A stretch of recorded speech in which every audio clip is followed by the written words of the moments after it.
Hello, everyone. My name is Gilad Aini, and it's my pleasure to welcome everyone to Camera's webinar today.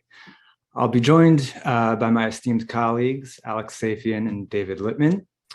And we're here, of course, to talk about Amnesty International's new report, which is the latest salvo in an orchestrated campaign. Of course, it's no coincidence that in a matter of months, B'Tselem, Human Rights Watch, and now Amnesty suddenly discover something they never knew about the country they've so disproportionately scrutinized for so long.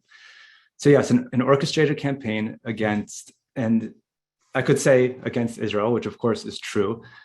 But when I think more specifically about this honest and ugly report, what strikes me is that in a really important sense, it's a campaign against Jewish access to their homeland, against Jewish refuge in their homeland, against the very survival of that refuge.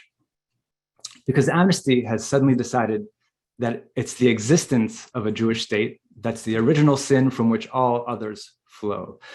The existence of the Jewish state in any borders, the reality of Israel, quote, since 1948, as the report puts it, is what's the problem. Now, Amnesty has a throwaway line about not necessarily opposing the concept of Jewish self-determination, but boy, do they throw that away repeatedly. The report is clear.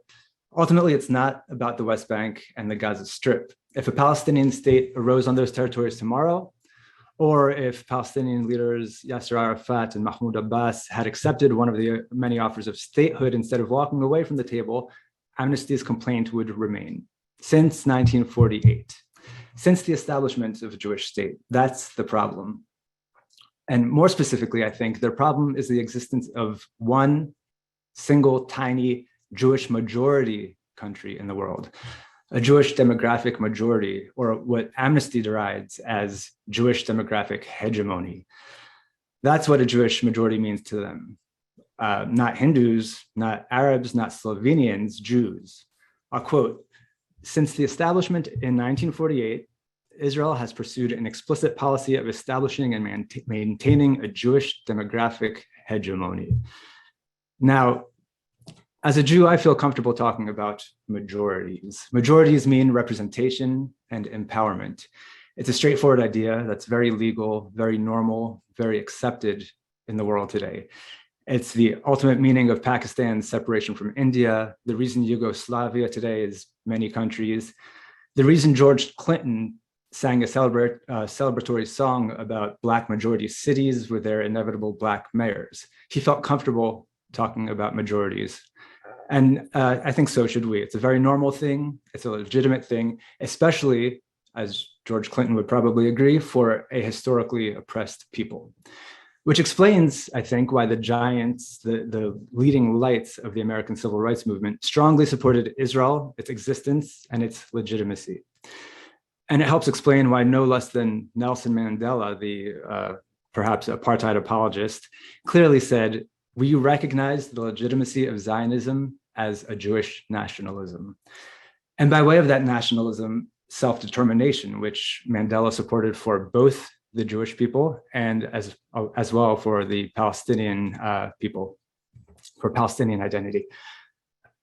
The Jewish majority in an Israel with equal rights for all of its citizens is what realistically ensures that Jewish self-determination exists. It's what protects Israel's ability and its willingness to take in Jews fleeing anti-Semitism. And so Amnesty repeatedly takes aim at Israel's ability, at its right to set its immigration policy.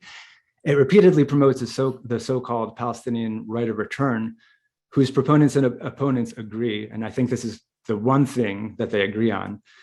They agree that a right of return amounts to, more than that, it's meant to ensure that an Arab majority will replace the Jewish one.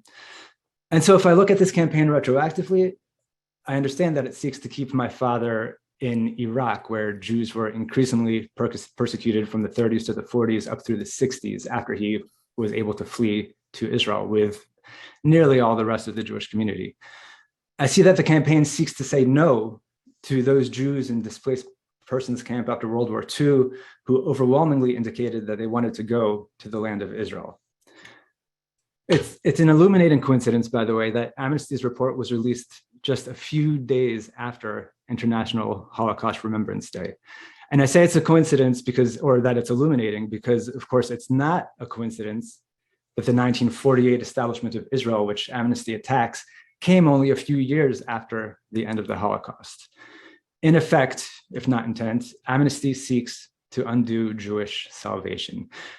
That to me is the key context of this report. And I won't dwell on it more, but I think it's worth emphasizing because I think the aim is as important in this case as the errors and distortions that are used to promote it. Errors and distortions that we're used to at this point when it comes to the conversation about Israel. But the aim, I think that aim helps explain why Jewish communal organizations around the world were so united in condemning this travesty. To help you understand why Amnesty's report is so long, I want to note that the word return, specifically in the context of a demand for a so-called right of return, appears no less than 80 times throughout the document. And I don't mean in just one section, contained in one section that insists that Israel's rejection of this demand somehow proves apartheid, which they suggest, but repeatedly, evenly spread out from start to end of the document, 80 times. And so we end up with 278 pages. It's an inflammatory morass that almost feels like an attempt at proof by a filibuster. And in that report is a list of facts. Israeli Arabs are Israeli citizens, but West Bank Arabs are not. Citizenship rights inherently discriminate because they apply to citizens, but not to non-citizens. And a list of fake facts. International law demands Israel open its borders to the children and grandchildren of Palestinians displaced in 48 by the war. And a list of silly conclusions. Yes, Arabs can vote, but they can't really vote because they're not allowed to vote for the destruction of the state. They repeat these 80 times, and then they use fake math to claim that all of it adds up to apartheid. Alex Safian, our associate director who needs no introduction, heroically waded through that inflammatory morass with a scalpel. And he's here to discuss some of the errors and distortions that pervade the report. I don't think he can get to all of them because it's a lot of mud on the wall and there's no time and it's not worth the energy to scrub all of that mud, but I'll turn it over to Alex to pick it up from here. Okay, thank you very much, Gilad, for that wonderful scene setting and introduction. I just want to back up a little bit to focus on what I think is the real aim here. Just basics. Apartheid states are racist and illegitimate and must be dismantled. That is the lesson of South Africa. Like South Africa, boycott, divest, and sanctions until the state is dissolved or destroyed. The so-called Durban process aims to do justice to Israel, not justice, just this to Israel. If the United States strongly opposes this and marshal support twists arms with the Europeans, then the effort has no chance of succeeding. But if the U.S. is only tepid in its opposition, as in Security Council Resolution 2334 at the end of the Obama administration, it's a very different story. That's why the anti-Israel drift in U.S. politics is such a worry, as exemplified by Ilhan Omar, Rashida Tlaib, the Democratic Socialists of America, being the most energetic part of the Democratic Party, supposedly. There will be serious consequences if enough voters, congressional staffers, politicians are influenced by the drumbeat of anti-Israel reports from Amnesty, from Human Rights Watch, the UN, and all, unfortunately, the fellow travelers in the media. Since the bedrock of U.S. support for Israel is among evangelicals, younger evangelicals are a particular target of this anti-Israel effort too. And Camera's Dexter Van Zyl and Tricia Miller have been working very hard to defeat this effort. Now, how to fight back? Some say, and I just read this last night in some of the commentary, don't take Amnesty's report apart. That's playing into their hands. That's what they want you to do. I couldn't disagree more. If we don't demolish this, people of goodwill, including many Jews, will believe it. And why not? They'll say, look, even the pro-Israel organizations don't list all the falsehoods. They don't tear this apart. I'm afraid it might be true. It's not enough to prove it's rank propaganda. That's defensive and it's great, but there has to be a counteroffensive which puts Amnesty International, Human Rights Watch, etc., in the dock. The counteroffensive can only commence with demolishing Amnesty's report. So let us start that process right now. It's fitting, and I've never seen this kind of thing before, but it's fitting that the very first line of the Amnesty report is a blatant lie. It starts, one, executive summary, and I'll just read this to you. Quote, Israel is not, this is a quotation from Bibi Netanyahu, supposedly. Israel is not a state of all its citizens, ... but rather the nation state of the Jewish people and only them. It says, message posted online in March 2019 by Israel's then Prime Minister Benjamin Netanyahu. Now, this is what Netanyahu actually said, responding to a post by the Israeli actress and model Rotem Sella. Dear Rotem, an important correction. Israel is not a state of all its citizens. According to the nation state law that we passed, Israel is the nation state of the Jewish people and them alone. As you wrote, I emphasize this, there's no problem with the Arab citizens of Israel. They have the same rights as us all, and the Likud government has invested in the Arab sector more than any other government. So this is maliciously deceptive editing by Amnesty, because Netanyahu said the opposite of what they claim he said. In other words, they lied. This is typical propaganda where you mangle somebody's quotation to have them say the opposite of what they actually said. Now, Amnesty damns Israel for creating the security barrier throughout this report, but doesn't mention why the barrier was built. There were no details about even one specific terrorist attack. There were no special sections interviewing Israeli survivors of terror attacks or the family members of those killed in terror attacks, humanizing the Israeli victims. But there are such special sections covering alleged Palestinian victims of Israelis or Israeli policies. The Israeli victims of Palestinian terror are dehumanized by a human rights group. Well, that's because Amnesty International is not a human rights group. They are propagandists. Now, for a multi-layered example of propaganda in the report, in the section, and this is, again, this is really, I have to hand it to them. This is very talented propaganda because it's multi-layered. In the section, dispossession of land and property, Amnesty claims, and here's a quote, in 1948, Jewish individuals and institutions owned around 6.5% of Mandate Palestine, and they have mandate in all lowercase letters. I've never seen that before. Mandate is lowercase, and Palestine, of course, is capital P, while Palestinians owned about 90% of the privately owned land there. Within just over 70 years, the situation has been reversed. So let's analyze this. Number one,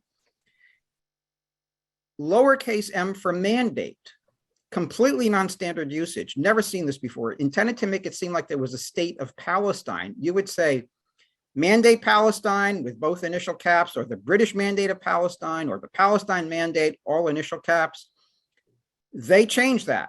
They want to de-emphasize the mandate and emphasize Palestine as if there was a state of Palestine, which is what they would like their readers to believe.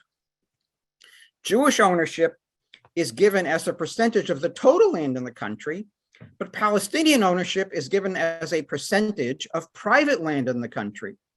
So a much bigger fish in a much smaller pond. It's guaranteed to make Palestinian ownership look far, far larger than it really was. In fact, most land was property of the sovereign, whether it was the Turkish Sultan or the British High Commissioner, or later the government of Israel. Arabs owned, and I go through the details in various reports on the Camera website, but Arabs owned at most 14% of the land, while Jews privately owned about 8.6%. In other words, land ownership between Jews and Arabs, Jews and Palestinians, as Amnesty would say, within the 1949 borders of Israel was comparable. Most of the land was state land. Now, Amnesty also gives a great deal of attention to the Sheikh Jarrah issue. The term appears at least 30 times in the report. Amnesty charges Israel is trying to evict Palestinian families from their homes in Sheikh Jarrah using, quote, inherently discriminatory laws. In fact, it's Jewish-owned land according to post-1948 UN and Jordanian documents. Don't listen to Israeli claims. Don't listen to me. Look at the UN and the Kingdom of Jordan, because their documents say it's Jewish-owned land that was taken by the Jordanian custodian of enemy property. And the issue is, and it never left the control of the Jordanian custodian. He never sold the land. He never turned it over to the Palestinian tenants.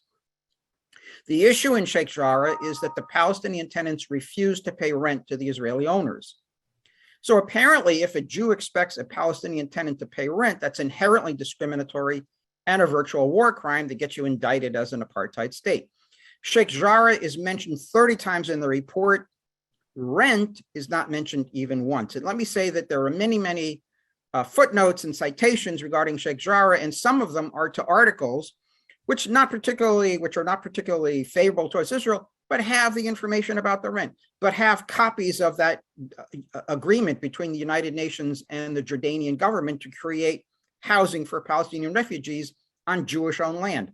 The documents are in their own citations, and yet they ignore them as if they did not exist. Now, another big point in the Amnesty report, as Gilad said, well, he's talked about the law of return. They talk about the right of return, the claim that the right of return is internationally recognized, but they cite the non-binding UN General Assembly Resolution 194 and the United Nations Declaration and the Universal Declaration of Human Rights, which Amnesty elsewhere admits is non-binding. So a General Assembly resolution, which is not binding, and the Universal Declaration of Human Rights, which is not binding. And even if it were, these documents, even if these documents were binding, that would not create a right of return. And it's interesting to note why. Resolution 194, which is often claimed these days as creating some right for the Palestinians to return, the main import of that resolution was to create a Palestine Conciliation Commission, which would bring together all of the parties, all of the countries, Israel and the Arab states together. They decided it would meet in Lausanne, Switzerland, and that is where it met. At that time, the prestige of the UN was such, this was right after World War II, that the Arab countries showed up, but they refused to speak to the Israelis. They were there, they were in their hotels, they refused to speak to the Israelis. That was the main import of Resolution 194. The Arabs, as I said, refused to make peace, refused to even speak to the Israelis, and therefore basically ignored the requirements of the resolution. However, there was one part of the resolution which talked about the Palestinian refugees should be allowed to return if they're willing to live in peace with their neighbors, et cetera, et cetera. All of the Arab countries in the UN at the time voted against Resolution 194 because it did not create a right of return and because it implicitly recognized the state of Israel. So they voted against it. They essentially killed it in the meeting in Lausanne. And then they turn around many years later and say, you know what? It creates a right of return. Now, there's a legal principle known as estoppel, which is a universal legal principle, which basically says, if you violate a contract or an agreement in a material way, you don't then get to turn around to the other parties and say, you have to live up to this part of the agreement that I like, even though I've ignored the rest of the agreement. You can't do that. That's a fundamental legal principle. So even if Resolution 194 were binding, the Arabs would have destroyed it by violating the resolution from its inception. So the right of return is a complete fiction. It does not exist. It's complete nonsense. They also go after, of course, the law of return, and they say specifically, this unequal and separate citizenship structure has resulted in stark discrimination against Palestinian citizens, meaning Israeli Arabs. However, this is typical of the way propagandists put Israel under a microscope. They look at something that happens in Israel and they portray it as something that would happen in no other country in the world. Only these perfidious Jews would ever think of doing something so evil. Except if you know about the subject, about the issue, you know that in fact, many democratic countries do whatever it is they're blaming Israel for, whatever it is they're demonizing Israel for. So if you look at this law of return, many countries have laws of return. It's expressly permitted by the International Convention on the Elimination of All Forms of Racial Discrimination of 1965. Nations are permitted to favor certain groups for citizenship, provided there is no discrimination targeting any particular group, meaning you can't say, Israel cannot say anybody can come in and become a citizen of Israel except for those Japanese. No Japanese allowed. That would be targeting a particular group. You can't do that. However, you can favor a particular group as long as you're not discriminated against any other groups. Those are two separate issues, favoring versus discriminating. So Israel can favor Jews. And in fact, Article 1.4 of the convention provides for affirmative action. That is, a state may employ a preference in granting citizenship to undo the effects of prior discrimination, like, say, the Holocaust. Now, similar laws of return in Western democracies with large diasporas, it's very common, such as Mexico, Ireland, Finland, Greece, Poland, Germany, Italy, Denmark, etc. Israel has never called Denmark an apartheid state. Israel has never criticized Denmark's having a law of return. They've never criticized Germany or Italy having these kinds of laws that establish expedited citizenship for so-called kinfolk, for relatives or descendants of that country who live elsewhere. Only Israel is treated in this way, and for a reason, of course. Now, one of the silliest things that Amnesty says is veterans benefits. Palestinians, they say, are not forced to join the IDF, but unless they volunteer, they don't get veterans benefits. Amnesty claims this is anti-Palestinian discrimination and is part of Israeli apartheid. Are they serious? What would they say if Israel forced Palestinians to join forced Israeli Arabs to join the IDF? Can you imagine what they would say then? That would be the height of apartheid, I'm sure. Now, in the US, we've long had a volunteer army. If you don't join, you don't get veterans benefits. Is that discrimination? Am I discriminated against because I never joined the US Army? I don't get veterans benefits? It's ridiculous, of course. It's absurd. Now, one of the best proofs that Israel is not apartheid, which I always like to bring up as a counterexample, is that in the supposedly apartheid state of Israel, when President Moshe Katsav was charged with serious crimes against female aides, he was convicted by a 3-judge panel headed by an Israeli Arab judge. I should say parenthetically, Israel does not have jury trials, only trial by judge. When he appealed to the Supreme Court, the charges were upheld by a different 3-judge panel that included a different Israeli Arab judge, Supreme Court Justice Salim Gibran. So the Jewish state practices a unique and previously unknown form of apartheid, where the Jewish Israeli president can be thrown in jail by Israeli Arab judges. And Katsav did not receive a slap on the wrist. He was in jail for 5 years. Could something like this have happened in apartheid South Africa? Is it imaginable? And how would Amnesty International explain this? How would they try to get around this? And that's what Amnesty can't admit. No definition of apartheid can possibly include Israel. There are too many counterexamples, too many counterfactuals. Because they're determined to denigrate and delegitimize Israel with the apartheid label, their only choice is to misrepresent facts, laws, and definitions. In plain terms, to engage in the big lie, a term made famous by Nazi leaders. Is it just a coincidence that the original proponents of the big lie had the same target as Amnesty International does today? I'll leave that for you to decide and turn it back over to Gilad. Thank you very much for your attention. Thank you so much, Alex, for picking and choosing. I know you had to be selective about what to dwell on because we're all limited with time. And I'm going to pass the microphone, I guess, right over to David Littman, who is a media and education research analyst at Camera.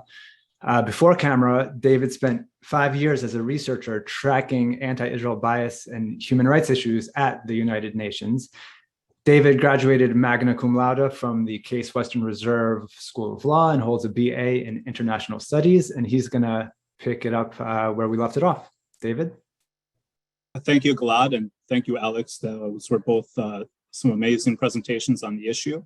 I just want to very quickly go over a little bit of the surrounding immediate political context of what's going on with these allegations and what's going on with these kind of slanders. And we could trace the slander of apartheid back decades and decades and decades, of course, all the way back to the 60s. You could talk about Durban, which Amnesty International, by the way, had a key role in the Durban Anti-Racism Conference, including as detailed by Anne Bayefsky in her recounting of the Durban Conference, the Amnesty Secretary General was directly involved in rejecting the concerns of the Jewish caucus. But rather than go back too much into history, I want to focus about what's going on in the last year or two and what's expected this year. There's two political angles to think about here, about what's going on with this organized campaign to label Israel an apartheid state. The first angle is that relating to the International Criminal Court. It's been in the news. I'm sure most of you are aware that the International Criminal Court ruled absurdly, that it has jurisdiction over Israel, specifically the quote unquote territories, although it can't really define where those borders are. Since they ruled that they had jurisdiction, a new prosecutor has, or a new chief prosecutor has taken over the ICC's office of the prosecutor, a man named Karim Khan. What his intentions are with the Israel file are unclear. He hasn't really stated any positions, although he has made some comments to the effect of wanting to focus the court's resources in a more efficient way. And of course, when they're supposed to be guided by concepts such as gravity, there's obviously serious crimes out there that it would be silly to prioritize Israel and these absurd allegations over those. What groups like B'Tselem and Human Rights Watch and now Amnesty have been doing, in effect, with these reports accusing Israel of apartheid is an effort to try and pressure the ICC prosecutor. And you can see that directly in the Amnesty report. It specifically calls on the ICC to pick this issue up. The second angle that needs to be talked about is that of the United Nations. There's been a long campaign, obviously, at the UN to delegitimize the state of Israel. You can think about the blacklist that was adopted by the Human Rights Council a number of years ago that was going to list all the companies engaged in business in the territories. I think Israel's opponents were a little bit disappointed about that because the funding for the blacklist has been effectively cut off. It hasn't really been as successful as they wanted. And so it seems they're moving on to a little bit of a new effort here. And this is what Amnesty International's report is teeing up. This is not the only report that you will hear about over the next few months accusing Israel of apartheid. Sometime over the next month, possibly at the end of February, probably in March, there will be a report from a UN special rapporteur on the situation in the quote unquote occupied Palestine territories. That special rapporteur is a man named Michael Link. You might have read about him in the news. He is,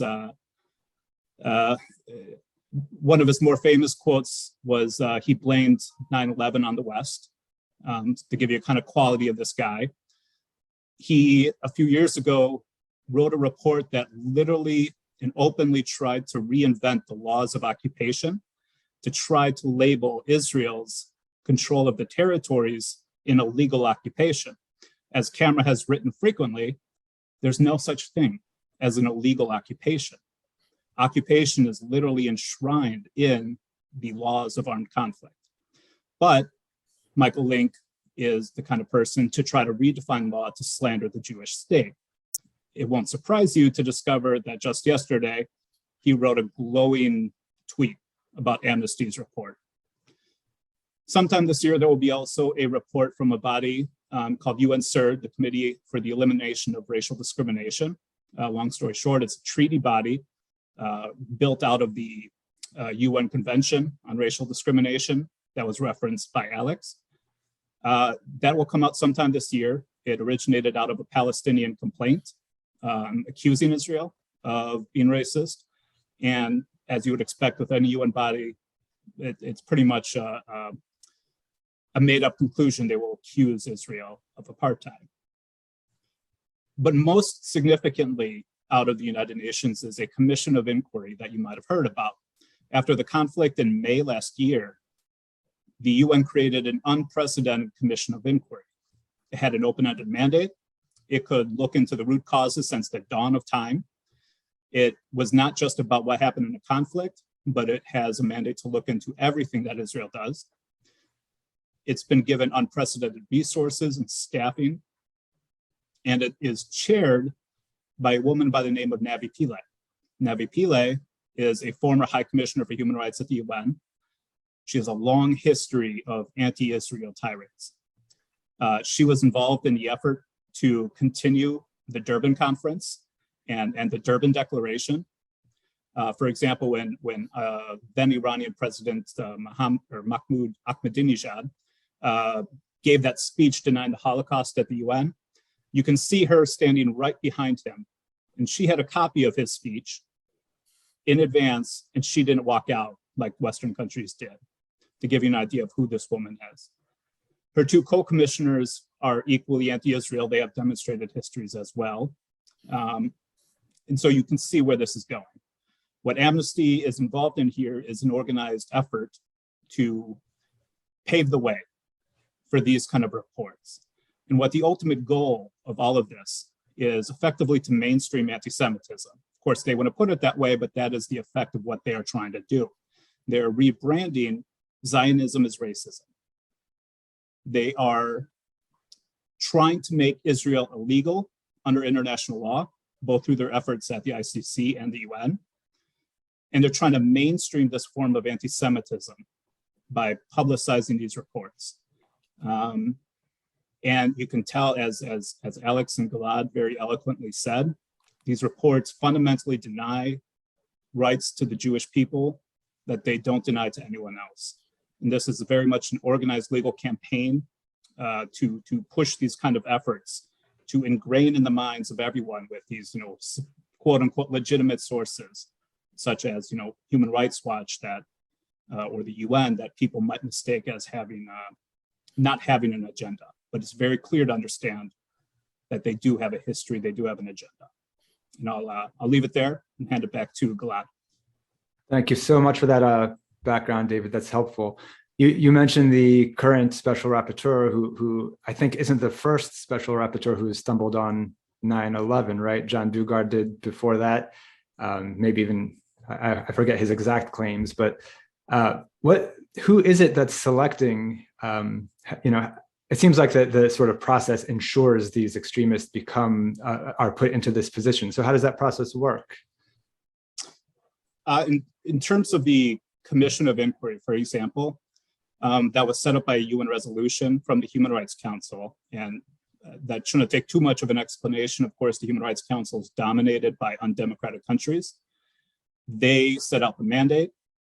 The actual commissioners were chosen by the Human Rights Council president at the time. I forget, I can't recall which country it was, but it was one of the non-aligned countries, the ones that usually votes against Israel, of course.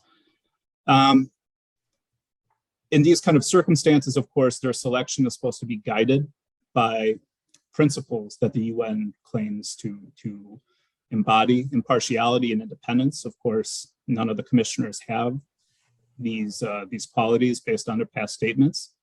And as you point out, there's a long history of the UN Human Rights Council selecting deeply unqualified and deeply controversial figures for these positions. After Dugard, as you mentioned, there was another one named Richard Falk.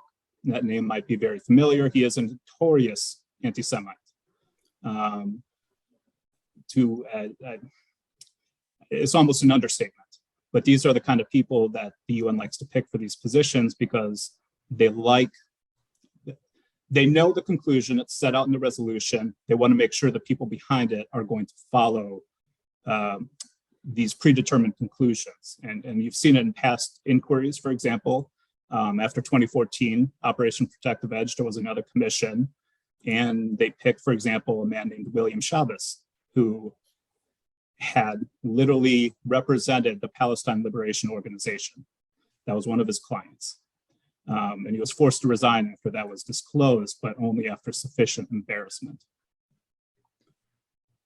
I actually want to follow up on what you're talking about the personnel there.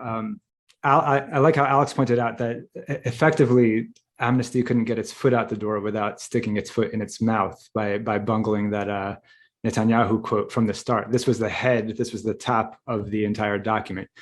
And I feel like we can look at the whole organization, Amnesty, in that way. Its Secretary General is Agnes Kalamar, who had previously insisted not only that Israel assassinated Yasser Arafat, but insisted that Shimon Peres admitted as much in a New York Times interview, because Peres said that it was never seen as a good idea to assassinate Arafat.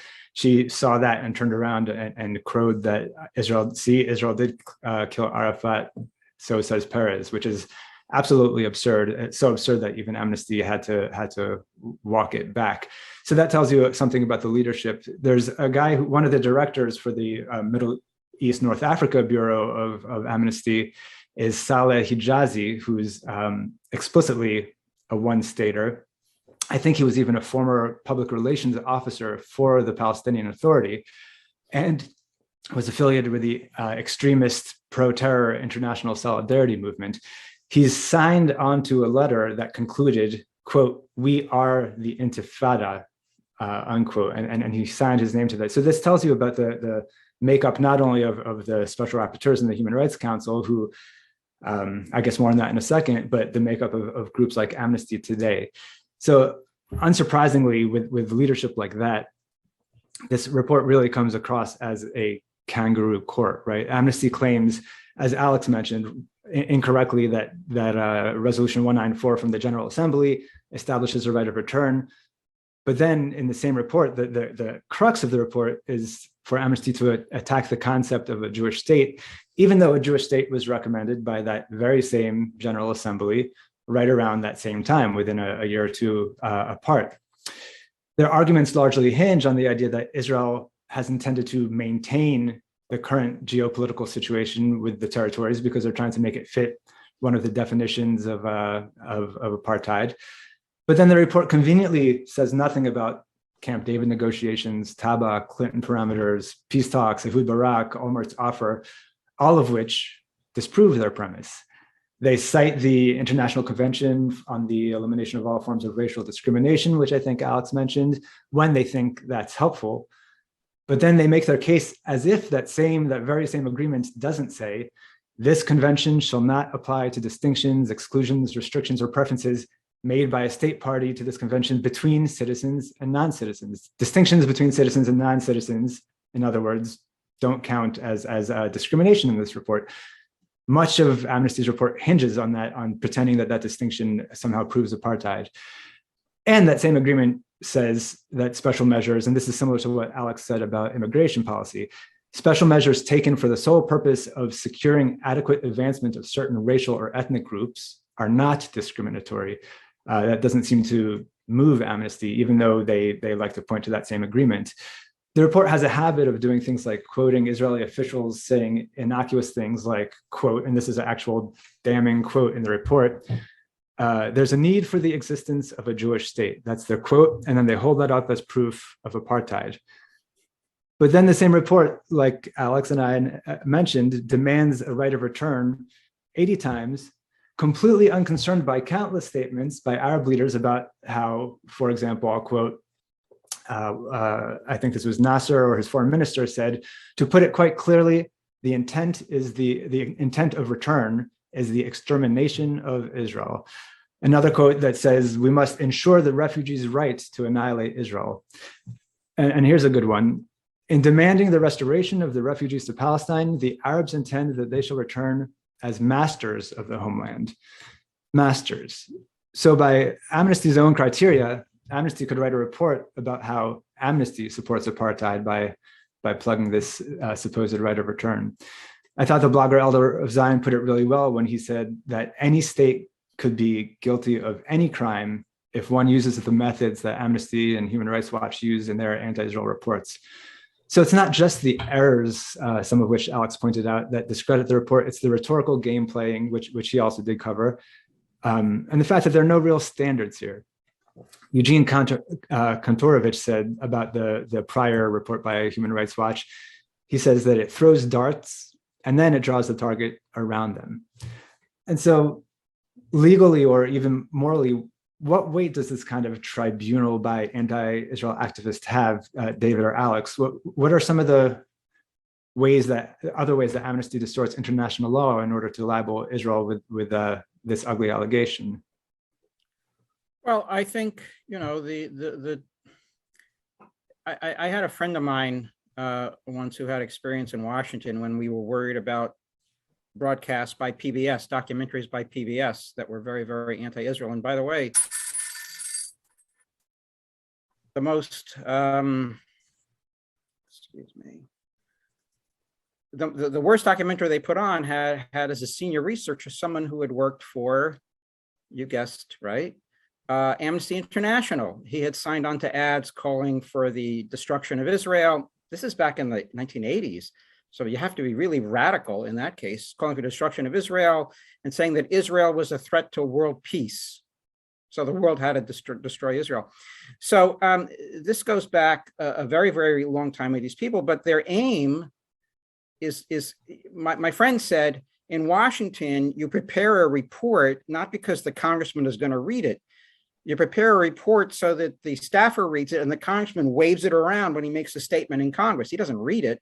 The point of the report, like our reports, is to give ammunition to people who can then say something based on the report, based on the staffer reading it. So this is how the messaging and the PR game works. The Amnesty report is not meant to convince the average reader of the New York Times. What's meant to convince the average reader of the New York Times is the report in the New York Times about the Amnesty report, right? And we've seen this happen for years and years and years with the bad coverage in the New York Times. And we see it even worse in Britain, where there's so little pushback.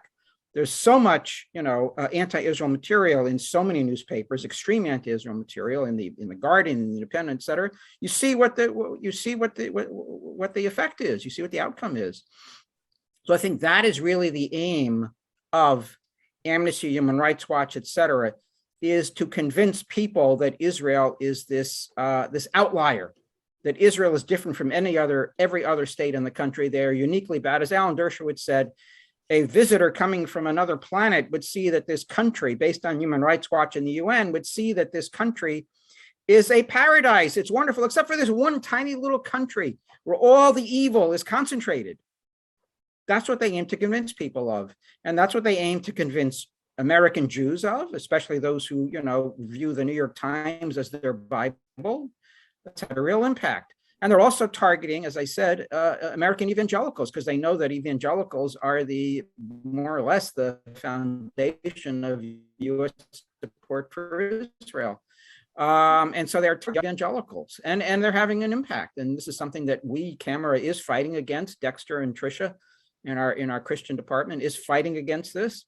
And we have to continue and succeed, but we need to expand the battlefield. And as I said, we need to put Human Rights Watch and Amnesty in the dock. It's not enough to just disprove their reports.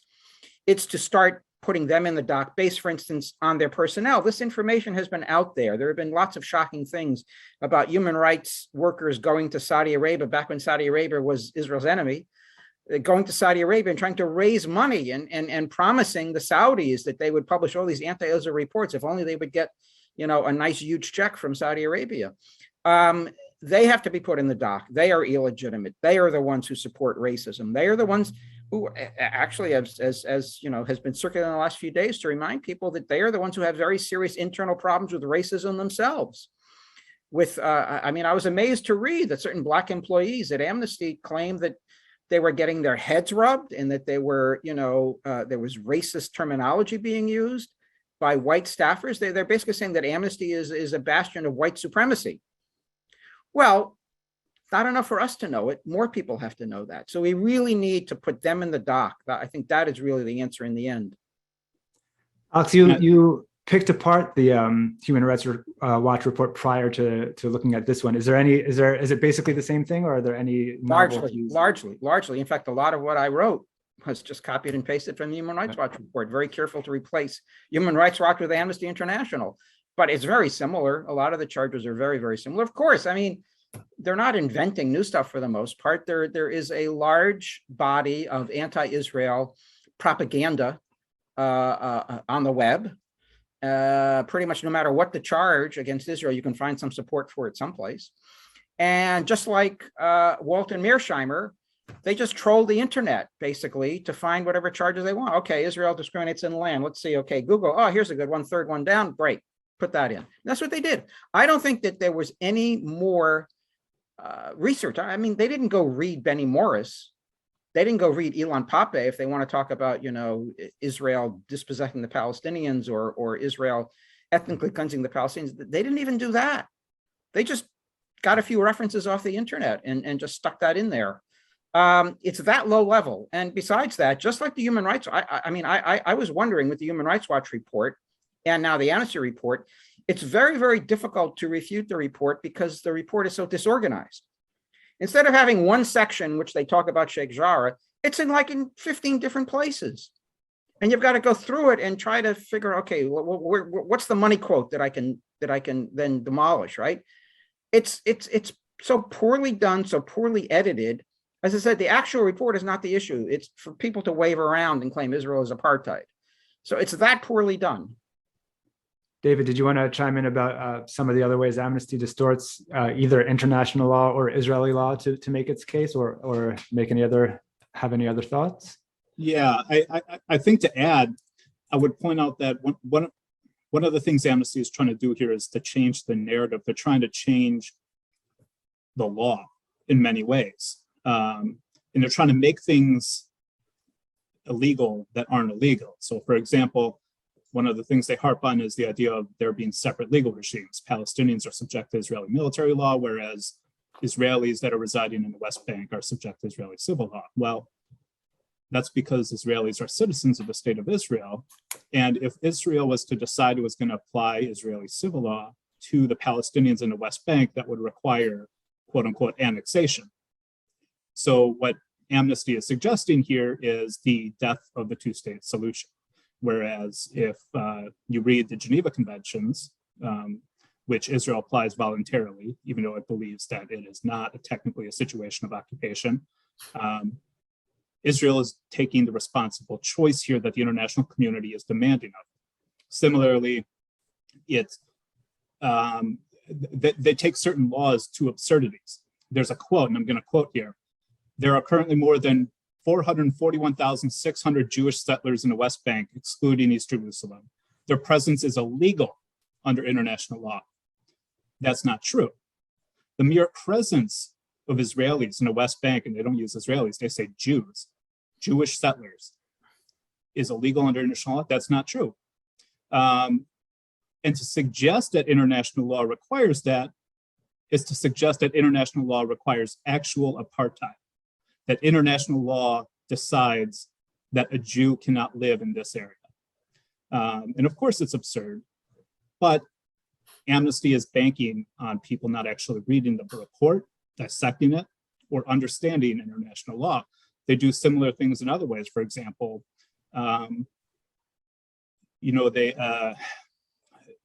claim Israel is engaged in forced transfer, for example, which is an underpinning crime and a crime against humanity in the Rome Statute. And what do they cite as evidence for this? Well, one, they cite the deportation of 400 Hamas terrorists in 1993. Whether you think that was good or bad, to call that a systematic crime of deporting terrorists, which by the way, they never mentioned that they were actually Hamas terrorists, is a little absurd. But their second claim there is the fact that Palestinians who are convicted of security violations or of committing security crimes, security offenses, are put in prison in Israel. That is the horrible crime Israel is committing for forced transfer. So they're trying to shift the narrative of what international law actually is, and to, as the quote from Kondorovich says, they're throwing the dart and drawing a circle around it. I'll just add one interesting fact. They talk about Jewish settlers. I have Arab friends in Israel who live in settlements. Not all settlers are Jewish. Let's not forget that. Yes. The conventions, the Rome Convention and the Rome Statute and the Apartheid Convention make efforts to define apartheid. To what extent, first of all, have any of these human rights groups dubbed any other country in the world, including the oppressive regimes in the Middle East and elsewhere, as an apartheid state? And to what degree does the definition of apartheid is that informed by, or should it hew to the horrors that occurred in apartheid South Africa? One of the questioners from the audience talks about how this is trivializing to what happened there and to what was faced by the non-citizens there in South Africa. So can anyone comment on that? What other countries have Human Rights Watch or Amnesty called any other country an apartheid state? Sort of. Human Rights Watch accused Myanmar in a report. I forget exactly how they went about it, but here's the thing. They used a definition in relation to Myanmar that comports much more closely with what the definition from like the Rome Statute, for example. It's a very different definition than they used to apply to Israel in their report last year. And they never explained this. They never justify it. They provided, there was a back and forth, if anyone's interested in this conversation. At the European Journal of International Law, they have a blog, EJIL Talk. And there's some competing articles in there by Josh Kern and a couple people from Human Rights Watch where they talk about the issue of definitions. And Human Rights Watch never really addressed that question. But Josh Kern provides a very great explanation of how they play that definition game. And you can also follow that up with, there's a nice little report from Ann Hertzberg, I believe, at NGO Monitor that critiques how Human Rights Watch tried and failed to defend their different, the different standards they applied in order to accuse Israel of apartheid. And, they play games. One of the things I noted was under the Apartheid Convention, there's a specific reference. It reads the term, the crime of apartheid, which shall include similar policies and practices of racial segregation and discrimination as practiced in Southern Africa. Amnesty notes that it says this, but then they just kind of, toss it to the side. Oh, well, situations are going to be different, so we don't need to compare. But if one of the major conventions is saying you need to compare it, there needs to be similarities. This isn't just any policy of discrimination. You have to address that. And they fail to because they know that the situations are incomparable, that to engage in that analysis would make them look offensive and silly. To circle back to the matrix of demonization, to borrow a phrase from an anti-Israel activist, the matrix of demonization, and specifically the United Nations Human Rights Council. It's interesting to note, I think, that two secretaries generals of the UN have actually criticized the Human Rights Council, and its predecessor, I think, was at the Commission for Human Rights, as being extremely biased and anti-Israel. And I'm talking about, Kofi Annan, Ban Ki-moon, Secretary Generals of the United Nations, saying this. I just had a back and forth with editors at the New York Times about their characterization of the United Nations, because this is very relevant to sort of, these bodies created or designed in a way that they're inherently anti-Israel. The New York Times reported on, the United Nations recently passed something about Holocaust denial being bad. Iran said no. But then it said Israel has criticized the UN in the past because what it says is the UN's bias towards supporting Palestinian self-determination and statehood. And I contacted editors about how completely absurd it's the same kind of game playing that we see in this Amnesty report, right? No, that is absolutely not Israel's complaint about the United Nations.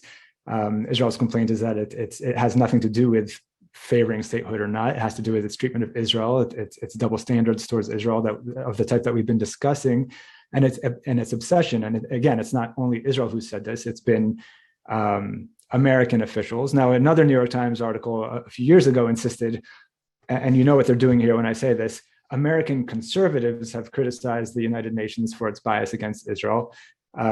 And I gave them a long list of liberal and even progressive congressmen and women and ambassadors from democratic administrations, very pointedly, very clearly criticizing the UN's bias and particularly the Human Rights Council's bias. And that kind of takes me to one of the questions posed by a reader, which is, what can we do about mischaracterizations in the media about, in this case, what I was talking about is about the UN's bias, but certainly about the bias by Amnesty International and its report when the media doesn't sort of give fair shake to that kind of bias. What can the viewers out there do about that? And maybe Alex could pick that up. Well, I mean, I think I sort of talked about that. I think individuals have a tough time. There needs to be an organized effort. I think there really needs to be a campaign that puts them in the dock and that has the sufficient resources to make a difference. It really has to be an organized campaign to get rid of what Professor Gerald Steinberg says is the halo effect for these human rights groups. They use the perhaps, and I think real good work they've done in the past in other areas as a weapon against Israel. I mean, what else are they doing? They have a good reputation for the positive human rights work they've done elsewhere in other situations. And they are unfortunately abusing that reputation in the service of bashing Israel. And look, I mean, one of the people that I concentrated on years ago, Joe Stork, who was hired by Human Rights Watch for a senior position, had written the most horrible, extreme things against Israel before joining Human Rights Watch. And he was for many years basically their key Middle East researcher and head really of their Middle East efforts. And it became clear that his writings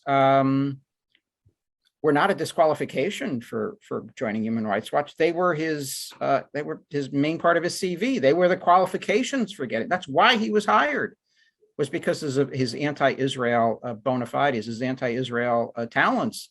They were not going to hire Mort Klein. They hired Joe Stork for a reason, right? And that's what we're facing. And we need for them to pay a price for that, right? I mean, Whoopi Goldberg just paid something of a price for some dumb things she said on television. Well, they need to pay a price for the things they're saying. It's not easy, but that's the only way to really have an impact on them, is to burn them, really make them pay.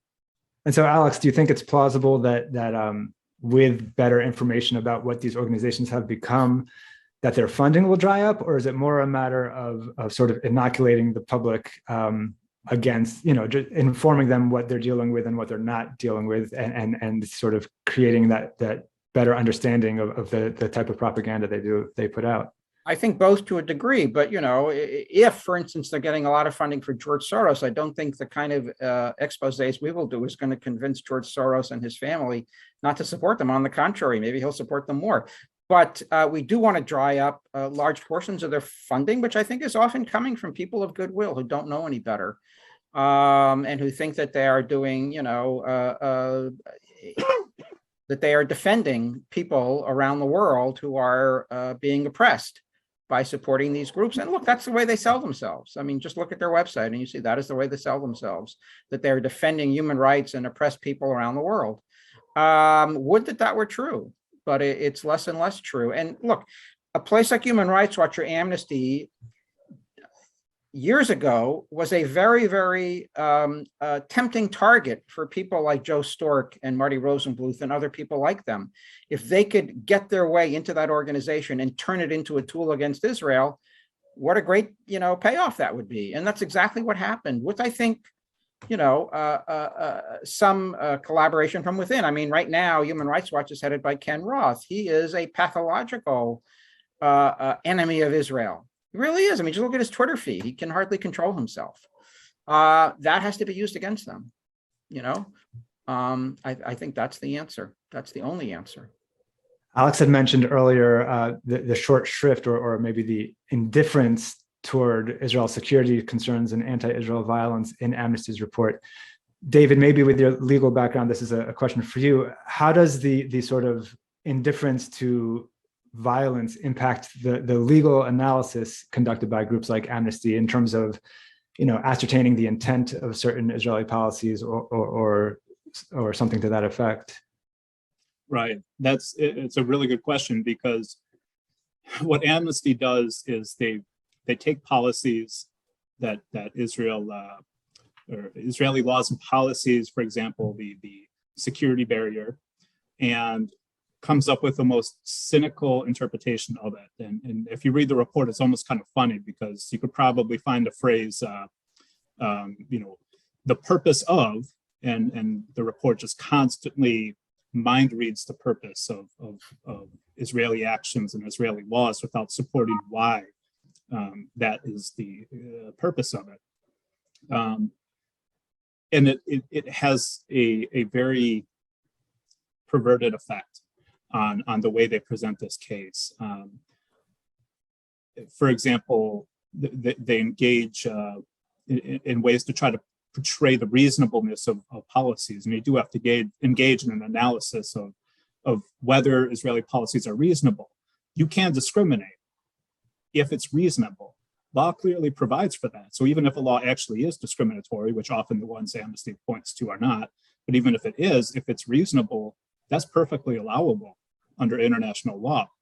But Amnesty skirts these kind of questions, and they even legitimize violence. You know, for example, there's a couple great quotes, and I say great in a cynical way, about terrorist groups. For example, Hezbollah. This is how they describe Hezbollah. Quote, expressing support for popular resistance to the Israeli occupation and other political views that challenge the established narrative of Israel as a Jewish and democratic state. That's how they referenced Hezbollah. Hamas, opponents of Israel's occupation and its policies. They, you know, for example, the last 4 conflicts with Hamas in Gaza, they keep calling them Israeli offensive. They throw out the context of course, these weren't offensives, these were defensive operations. They were preceded by rockets. And they ignore this context because, of course, it would pervert the entire narrative. And it goes back. I mean, even in 1967, there's a line in there. And they talk about the first settlement in 1967 was, and forgive my pronunciation for the Hebrew speakers, Far Etzion. What happened in 1947, 1948? That was a Jewish community, and it was massacred. It was wiped out. There were only a handful of survivors. But Amnesty never engages in that because they divorce the entire analysis from the reality of the conflict. And we could also talk a lot about how they ignore Palestinian rejectionism, but you know, Gilad did a great job of explaining that towards the beginning. So I'll leave that for now. Well, I see that it's 2:05, and I'm trying to remember that it's a school day for all of us. So unless anyone has anything to add, cut me off. But otherwise, I want to say again, thank you guys so much for being here. It's really important that we stay sort of engaged, even when it feels like, by design, of course, like a relentless sort of drumbeat of extremism that we're dealing with. It's important that we stay engaged, that we stay willing to push back and to have a discussion amongst ourselves here about how to handle this. So thank you all so much again. Please, if you're not already on the camera letter writing team, the letter writing list, sign up so that you can sort of maintain the connection that way as well. And I hope everyone has a good day. We're going to continue fighting the good fight and raising awareness of the problems and you know, fighting falsehoods. So stay tuned. Thank you all so much.